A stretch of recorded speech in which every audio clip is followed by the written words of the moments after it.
Hey, this is a video on how to open up the crankside panel on a Mamiya C330. The tools you'll need a 8mm socket, small flathead screwdriver, a Phillips head screwdriver, spanner wrench or some kind of pry bar. I have some tweezers here just because it's easier to work with the smaller screws. And you will also need a pair of needle nose pliers. I already took the side coverings off of mine. Side coverings come off in two pieces. So there is a bottom piece that goes here, and there's a top piece that goes here. Just be mindful that the window that covers the film counter may come out like mine did in two different pieces. So just make sure they don't fly away or you lose any of the glass. I do recommend using some kind of Tupperware or bucket to keep your screws so they don't go flying either. All right, so first thing, you will take off the covering. Comes off in two pieces. If your film counter is all the way at 12 as mine is, you want to open your film back, let the counter reset, close it, and then crank this arm until it gets to 1 and put the handle back down. This will help you when you're reassembling it so that you put the arm back on correctly. You know how it goes, and that'll save you some time and headache. So first thing you want to do, you want to remove the focusing knob. Focusing knob will have a piece of vinyl on it too. Pry that off. When you get to under the vinyl, there is this metal cap. You can take your spanner and pop that off. This pops out. It may be a little tighter than mine is. Like I said, I did this before and had to redo it to make the video again.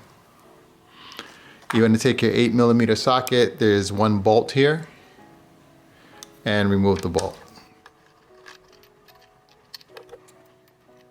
Then your focusing knob will twist off.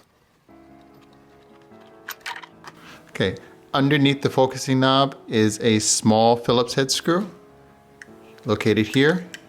You want to remove that. Then you want to remove the remaining Phillips head screws that are on the side plate.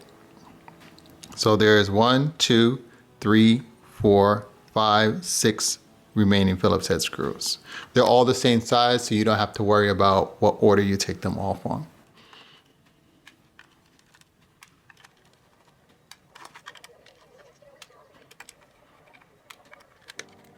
All right, once you have those removed, we're now going to remove the crank arm assembly. This crank arm is held in by one screw that is here. That's on the side of the crank arm. So you're going to use your small flathead screwdriver and remove it.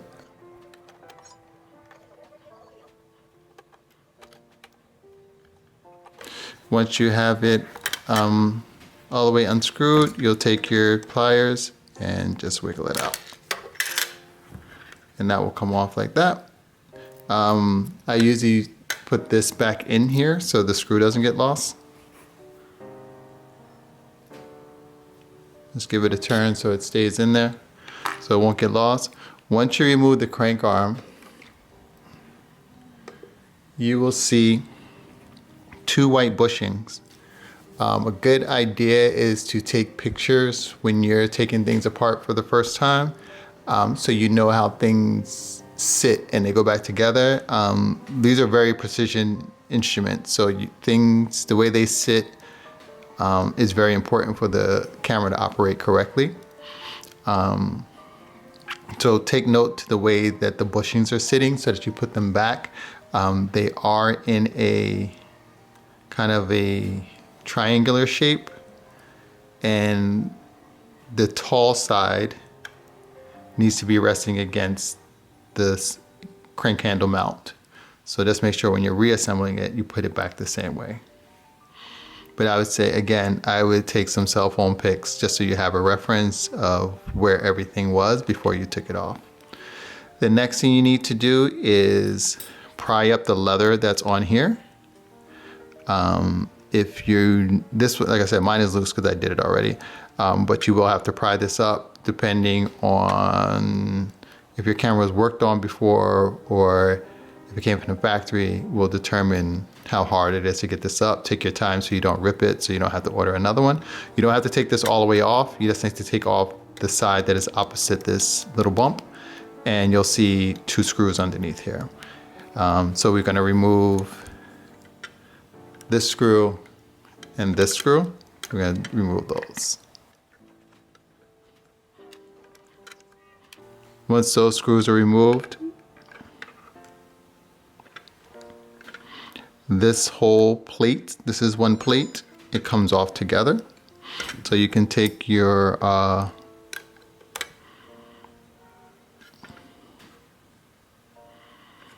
wrench and remove it, and this comes off as one piece. Okay. Once that is removed, you again see 2 washers underneath here. This is one. Please take note to how they're sitting, how this is sitting. So this one is sitting, which I call down. The hump is going down onto the camera. And this one is facing up. So they face opposite each other. So they sandwich together like that. Like I said, take pictures so you remember how to do it when you're reassembling it. This is important so that the arm spindle works correctly. Okay, once you remove that, you will see 2 screws underneath the 2 washers you just took off. You remove those. And this comes off, lifts off as one piece. Okay. You can now lift off the side plate.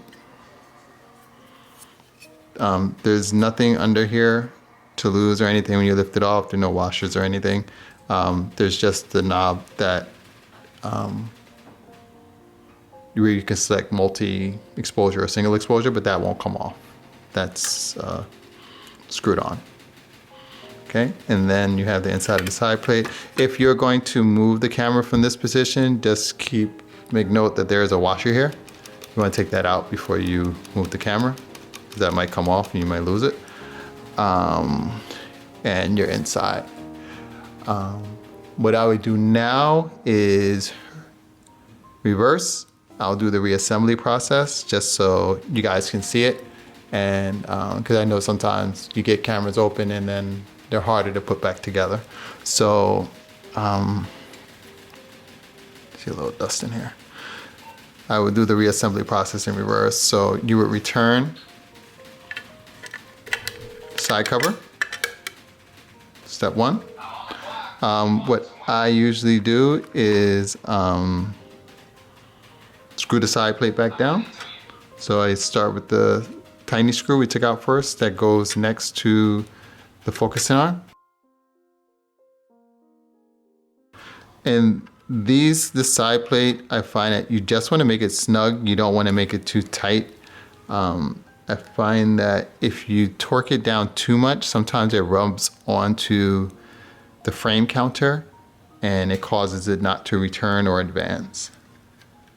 So you just want to snug them down.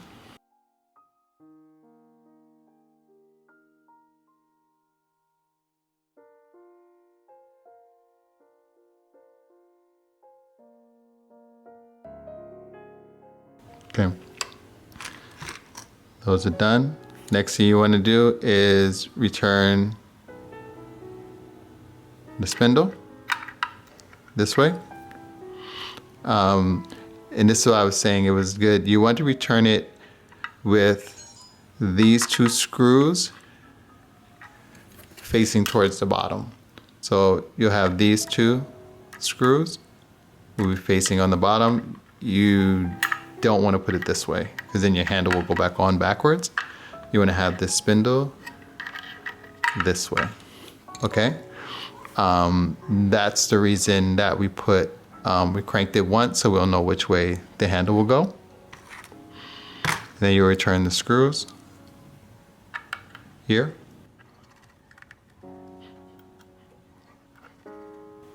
Okay, again, you just want to have them snug. You don't want to over tighten them. So this first screw,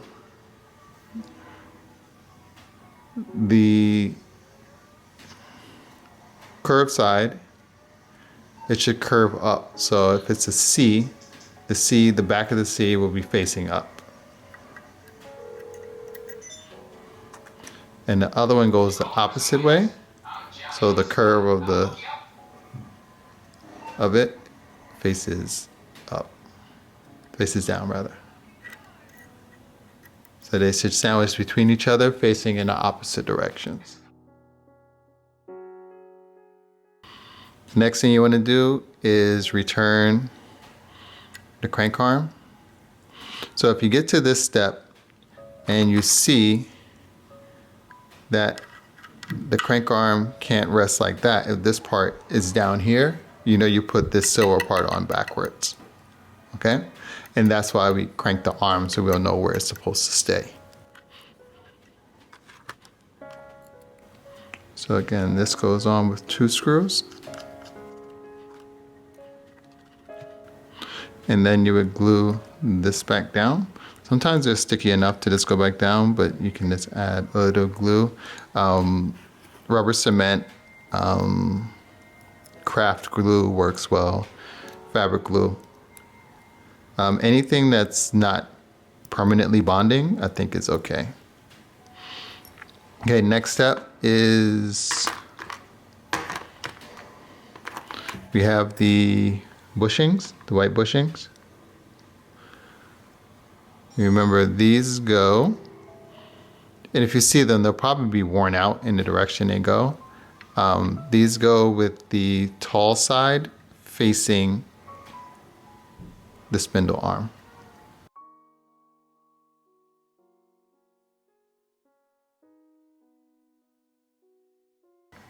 And that's 2. Now we're going to put our crank arm back how it was, and we will slide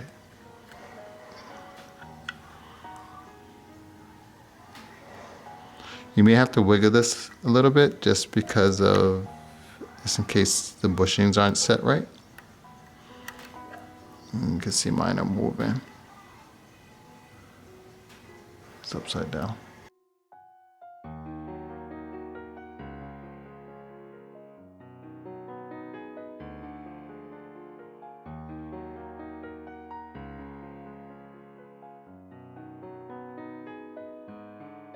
Okay.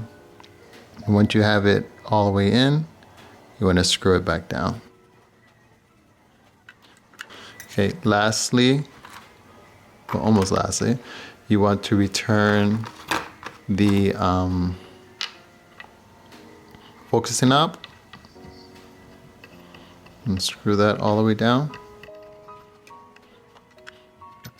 And then return the screw, bolt rather.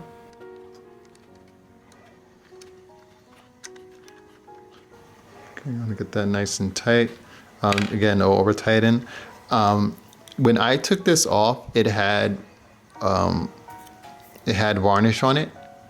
So I guess they use varnish so that this bolt will not back off. So you can use, add a little clear nail polish to it and it'll keep it from backing off. I know some people use Loctite as well to do it.